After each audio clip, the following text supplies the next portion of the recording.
Tomorrow is National Missing Children's Day. It's a day dedicated to raising awareness of the thousands of children who go missing each year.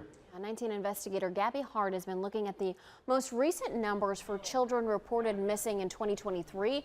She's joining us now live in the newsroom. So, Gabby, what have you learned? Well, I can tell you there's good news and there's bad news here as well. I'll give you the bad news first. The number of Ohio children reported missing in 2023 spiked in comparison to 2022.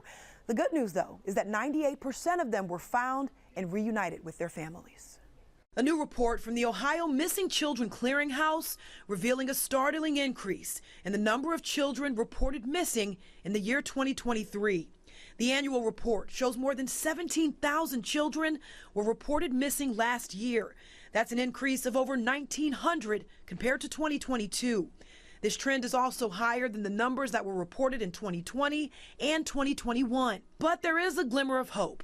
Of those 17,405 children reported missing, more than 17,000 were found safely by the end of the year. Sadly, 5 of those children were found dead. The report also gives us a closer look at the circumstances surrounding these cases.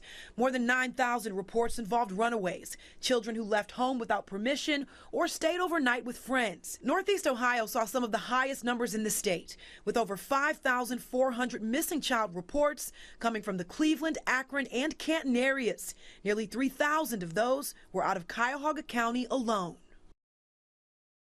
Now, in 2023, Ohio issued 13 Amber Alerts involving 17 children. And while 16 of them were found safe, 1 child is still missing. Remember, if you suspect that a child is missing, don't hesitate to contact authorities. You need to do that right away because your call could be the key to bringing them home. I'm toss it to you guys in the studio.